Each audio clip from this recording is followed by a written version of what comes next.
उपासक को चाहिए कि जब सूर्य ग्रहण या चंद्र ग्रहण का योग हो, कि ये पता चल रहा है कि कल चंद्र ग्रहण है या सूर्य ग्रहण है, तो आरंभ होने के 1 घंटा पहले स्नान करके किसी पवित्र स्थान में जप करने के लिए बैठ जाए। और जब चंद्र ग्रहण या सूर्य ग्रहण पूर्ण हो जाए तब आधा घंटा और बाद तक मंत्र का जाप पूर्ण करके एकाग्र चित्त से स्थिरता पूर्वक नाम जप, गायत्री पुरस्चरण या जो गुरु मंत्र मिला है इनके करने से महान लाभ होता है। कई गुना बढ़कर जप हो जाता है चंद्र ग्रहण सूर्य ग्रहण में। आधा घंटे बाद फिर स्नान करके पवित्र तीर्थ आदि में फिर अपनी दिनचर्या में करे। ग्रहण के समय जप का बहुत बड़ा विधान है। जब ग्रहण पड़ने को हो तो पवित्र अपने लोगों ने भी अनुष्ठान किया है, यहां भी किया है, ब्रज में भी किया है। राधा कुंड में जाके इतने खड़े होकर जितनी देर चंद्र ग्रहण या सूर्य ग्रहण पड़े उतनी देर जप का सौभाग्य ऐसे। और फिर गंगा यमुना तो सेवन होता ही रहा। अब हमारे यहां प्रतिपल ग्रहण होता है। हमें स्नान करने की, अगर स्नान शुरू कर दे तो हमें टोटी के नीचे ही बैठे रहना पड़ेगा। हर समय ग्रहण होता है। प्रिया मुख चंद्र को, अब वो सब एकांतिक विषय है। इसीलिए अब इस चंद्र ग्रहण सूर्य ग्रहण का नमस्कार पूर्वक अब तो केवल रसिकनन निशान बजायो एक श्याम श्यामा पद प्रीति, श्री हरिवंश चरण निज सेवक बिचले नहीं छाड़ी रस रीति। प्यारी जो और प्यारे जो। अब दूसरा ना कोई ग्रह नक्षत्र तिथि वार लगन सबका कोई, लेकिन सार्वजनिक सार्वभौम सिद्धांत वर्णन कर रहे हैं। कानपुर से गुरुदेव के चरणों में कोटि कोटि प्रणाम। गुरुदेव, मेरा एक प्रश्न है कि जैसे कल सूर्य ग्रहण है तो हम उपासकों को क्या करना चाहिए और क्या नहीं? हाँ, श्री सेवक जी, ध्रुवदास जी और बड़े बड़े अपने वृंदावन के रसिकों ने इसकी मान्यता नहीं की। ये हमारे धाम की रसमयी उपासना है। ये लोक व्यवहार में सूर्य ग्रहण चंद्र ग्रहण पड़ता है। हम धामवासी प्रिया प्रीतम के उपासी हैं। न तद्भासते सूर्यो न शशांको न पावका यद गत्वा न निवर्तन्ते तद धाम परमम मम। हमारे यहाँ रोज सूर्य ग्रहण होता है, चंद्र ग्रहण होता है, हर समय होता है। सांवली भुजाओं में गौरी प्रिया का आलिंगन होता है, प्रतिपल होता रहता है।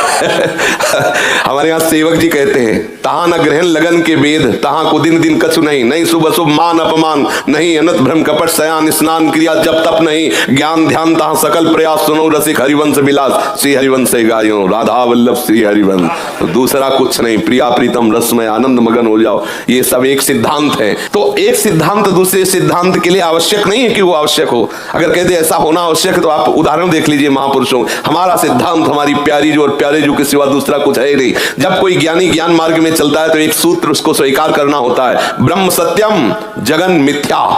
केवल सत्य है ब्रह्म, संपूर्ण संसार मिथ्या है। अब बोलो कहां ग्रहण है, कहां नक्षत्र है, कहां दिन है, कहां वार है, कहां तिथि है? ये सब लोक व्यवहार में। हम न लोक में है न परलोक में है, हम तो भगवत अनुराग में है। प्यारी जू के चरणारविंद। कोई हमारे हृदय में ना कोई कौन सी तिथि है ना कौन सा वार है। हर तिथि हर वार में श्यामा श्याम से प्यार है, बस और कुछ नहीं, दूसरी कोई बात। और ना सच्ची बात कहते हैं, हमें सुनने में चुभता है। ओ आज ग्रहण है, पर्दा लगा दो। ऐसा क्यों पर्दा लगा दे? किसका ग्रहण? कौन ऐसा ग्रहण में ऐसा नक्षत्र है वो सवा है जो हमारी प्यारी जू प्यारे जू तक पहुंच सके, प्यारी जू प्यारे जू की उपासना को रुकवा दे? नहीं नहीं, कोई भी ग्रह ऐसा नहीं है जो इतना बलवान हो कि हमारे श्याम सुंदर और लाडली जू के विलास में लग जाए। ऐसा है किसी के? अरे कुछ नहीं। हरिवंश महाप्रभु ने दोष में कहा है, जब आप स्फुटवाणी को पढ़ो तो स्फुटवाणी में लिखा है ना, द्वादश चंद्र कृत स्थल मंगल बुद्ध विरुद्ध सुर गुरु बंको, यदि दशम भवन भृगु सुत मंद सुकेतु जन्म के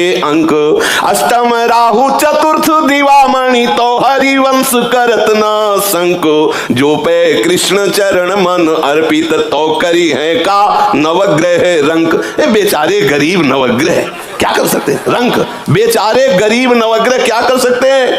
हम श्यामा श्याम क्यों? ये साहब विरुद्ध जगह बैठ जाए, बोले तुम्हारे शनि विरुद्ध, अरे शनि नहीं साहब विरुद्ध बैठ जाए। ये तो रसोपासना है। श्री तुलसीदास जी कहते जानकी नाथ सहाय करें तब कौनो बिगाड़ी सके नर तेरो। उसमें एक पंक्ति शुक्र शनिचर राहु केतु सब वही है क्षण में तेरो चेरो।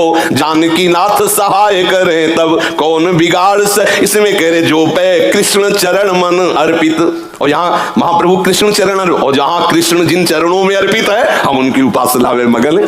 श्री राधा जो चरण निवास सब ग्रह नक्षत्र अनुकूल हो।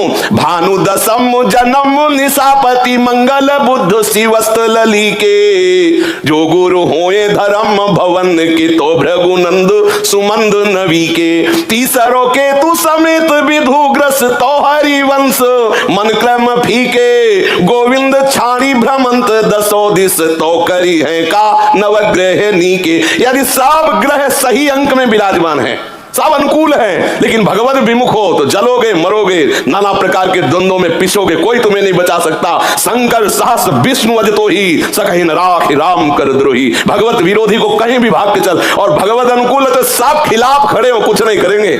जो भी होगा सब मंगल ही मंगल होगा। मंगल भवन का आश्रय लिए। ये तो हुई असाधारण बात। हम निकुंज उपासक हैं, प्यारी जू के जहां सूर्य चंद्र का प्रवेश नहीं तो ग्रहण की क्या बात है।